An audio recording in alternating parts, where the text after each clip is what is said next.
सब मूवी भाई बोताड़ मूवी है, जबरदस्त है। डंकी मतलब क्या है बोले तो डंकी की मीनिंग सबको नहीं मालूम है।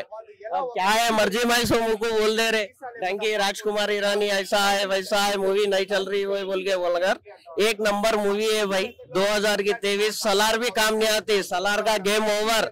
सलार तो इसके सामने बच्चा है, डायनासोर से ये खेल लिया था, ये छोटा बच्चा है सलार जो आने वाला है ना। लेकिन फैमिली पूरी मिलके डंकी मूवी देख सकते हैं भाई। Awesome movie, nice movie. Dunki बाइकाड़ का बाप अगेन। కానీ ఎవరైతే యూఎస్ గడ్డ వెళ్తారు కదా వాళ్ళకి ఇది బాగా కనెక్ట్ అవుతుంది. ఓన్లీ ఇక్కడే ఉందాం అనుకున్న వాళ్ళకి అంత కనెక్ట్ అవ్వకపోవచ్చు. కానీ okay one time good watch. Expectations से उतनी आगे नहीं है, बिलो द एक्सपेक्टेशंस से उतनी वो नहीं है। Full of emotions as usual, जैसे राजकुमार हिरानी जो बना था ना वैसी फिल्म तो नहीं है। सालार की टक्कर तो नहीं दे सकते बिकॉज अब जो पीपल चाह रहे हैं कि जवान देखे पठान देखे, अब एक्शन का वो चल रहा दौर चल रहा तो लिया सालार विल भी था definitely Salaar will be defeat Dunki అన్న. డంకీ సినిమా అన్న, సినిమా అయితే నెక్స్ట్ లెవెల్ ఉంది అన్న. షారూక్ ఖాన్ అన్న యాక్టింగ్ అయితే మామూలుగా లేదు.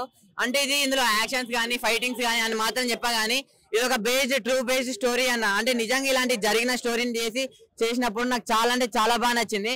అంటే టైటిలే డంకీ అన్న. ఇప్పటి వరకు నాకే తెలియదు అన్న డంకీ అంటే ఏందో కూడా, కానీ మూవీ వచ్చి చూసిన తర్వాత నాకు అర్థమైంది డంకీ అంటే డాంకీ కాదు, షారూక్ ఖాన్ మూవీ డంకీ అని చెప్పి.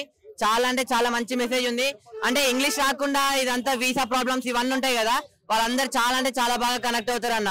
మీరు అందరు సినిమా చూడండి, ఇందులో యాక్షన్స్ ఉండవు, ఫైటింగ్స్ ఉండవు, ఏముండవు, కానీ ఒక మంచి మెసేజ్ ఉన్న మూవీ అన్న ఇదైతే. అందరు వెళ్ళి చూడండి, మీకు నచ్చుతుంది అన్న. Thank you.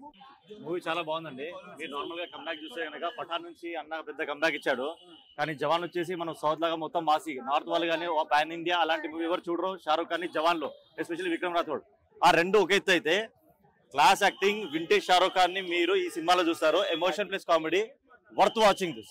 ఆ రెండింటికన్నా highlight excellent awesome good message ఉన్న మూవీ సార్. చాలా బాగా మెసేజ్ ఇచ్చారు మనకి. ఈ రీసెంట్ టైమ్స్ లో మన తెలంగాణ ఆంధ్ర నుంచే చాలా మంది స్టూడెంట్స్ వెళ్తూ ఉంటారు అక్కడ చదువుకోవడానికి, జాబ్ చేయడానికి. కానీ అదే కాదు, మనం తిరిగి మళ్ళీ మన కంట్రీకి కూడా రావాలి, ఎక్కడ పుట్టామో అక్కడే సావాలని మంచి మెసేజ్ ఇచ్చింది మూవీ. సో చాలా ఇండియాని చాలా గుడ్ గా రిప్రజెంట్ చేశారు మనలో. షారూక్ ఖాన్ వాళ్ళు అన్నారు, అంటే నా దేశం గురించి నేను ఏం తప్పుగా మాట్లాడాను, తప్పు అయితే తప్పు, ఒప్పు అయితే ఒప్పు, కానీ నా దేశం కోసం అయితే నేను తప్పుగా ఏ ఒక్క మాట కూడా మ్యాటర్ ఉంటుందని చెప్పేసి ఎవరు ఎక్స్పెక్ట్ చేయలేదు. But logically very awesome message which has given completely all over the world. ఏంటంటే నార్మల్ గా ఎనీ దానికైనా రెండు వేస్ ఉంటాయి, legal and illegal. So illegal లో కూడా నార్మల్ ప్రజలు కూడా బేసిక్ మిడిల్ క్లాస్ కానీ పూర్ పీపుల్ కానీ వాళ్ళు వాళ్ళ బతుకు తెరువు కోసం వేరే ప్లేసెస్కి వెళ్ళిన తర్వాత ఎలాంటి డిఫికల్టీ ఫేస్ చేస్తారు, వాళ్ళకి వీసా దొరకకుండా ఇల్లీగల్ గా. సో అటువంటిది మనం ఎలా గవర్నమెంట్ టేక్ అండ్ కేర్ చేయాలనేది చాలా బాగా చూపించారు. ఇంకోటి మన ఇండియా కోసం మాట్లాడడం చాలా విచిత్రంగా ఉంది. ఎందుకంటే మన భారతదేశం అంటే ఎలా ఉండాలని షారూక్ ఖాన్ చూపించిండు. అది మనం చాలా ప్రౌడ్ గా ఫీల్ కావాలి. ప్రతి ఒక్క ఇండియన్ కి మనం చాలా హ్యాట్స్ ఆఫ్ చెప్పాలి షారూక్ ఖాన్ కి. ఎందుకంటే మనకి ఇలాంటి రావడం అనేది గ్రేట్ అనుకోవాలి. बोले अच्छे बोले शाहरुख खान के लिए, अपने इंडिया के लिए बोले ना, वो अपने लिए प्राउड बोलना है, बहुत अच्छे के लिए सलाम बोलना पड़ता है उनको, बहुत अच्छे बोले, वो मैसेज भी अच्छा है. అండ్ ఇంకోటి మనం రాజ్ కుమార్ హిరానీ మూవీస్ చూస్తుంటాం, చాలా డిఫరెంట్, ఇది చాలా డిఫరెంట్ గా తీశారు. అంటే మన 3 Idiots, పీకే, మున్నాబాయ్ లాగా ఉండదు, కంప్లీట్లీ ఒక వేరే జానర్ లో తీశారు. ఫస్ట్ టైం యాక్షన్స్ పెట్టి లవ్ స్టోరీ పెట్టి ఇంతగా తీసింది. So never expected. We are fortunate 90s నుంచి షారూక్ ఖాన్ స్ట్రగుల్ చేస్తూ చూసాము, ఒక లవర్ బాయ్ రొమాంటిక్ హీరోగా చూసాము.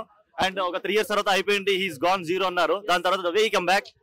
రాసుకోండి, వచ్చే జనరేషన్స్ కి ఒకటే సంవత్సరంలో in only 1 year 3 back-to-back movies with 1,000+ crores worldwide collection. I'll bet on you, no hero or no movie will do this kind of feat. So that's I salute to Shah Rukh Khan and love him always.